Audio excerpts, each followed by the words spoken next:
ஒவ்வொரு மாநிலத்திற்கும் எவ்வளவு நிதி ஒதுக்க வேண்டும் என்பதை நிதிக்குழுதான் தீர்மானம் செய்வதாக மத்திய நிதியமைச்சர் நிர்மலா சீதாராமன் தெரிவித்துள்ளார். மாநிலங்களுக்கு நிதி ஒதுக்கீடு தொடர்பாக காங்கிரஸ் மக்களவை குழு தலைவர் ஆதிர் ரஞ்சன் சௌத்ரி கேள்வி எழுப்பினார். இதற்கு பதிலளித்த நிதியமைச்சர் நிர்மலா சீதாராமன், கடன் சுமையை குறைக்க மத்திய அரசு பல்வேறு நடவடிக்கைகளை எடுத்து வருகிறது. அதன் ஒரு பகுதியாக வரி வருவாயை அதிகரிப்பது, பொது செலவின செயல்திறனை அதிகரிப்பது, நிதி பற்றாக்குறையை குறைப்பது, உற்பத்தி திறனை அதிகரிப்பது போன்ற பல்வேறு நடவடிக்கைகளை அரசாங்கம் எடுத்துள்ளதாக தெரிவித்தார். ஒவ்வொரு மாநிலத்திற்கும் எவ்வளவு நிதி வழங்க வேண்டும் என்பதை தீர்மானிப்பது நான் அல்ல, நிதிக்குழுதான்.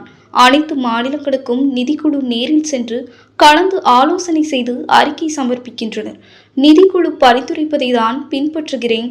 நிதிக்குழுவின் பரிந்துரையை தான் ஒவ்வொரு நிதியமைச்சரும் பின்பற்றுவார்கள். பிடித்த மாநிலம், பிடிக்காத மாநிலம் என நிதி ஒதுக்க எந்த உரிமையும் தமக்கு இல்லை என்றும் நிர்மலா சீதாராமன் குறிப்பிட்டார்.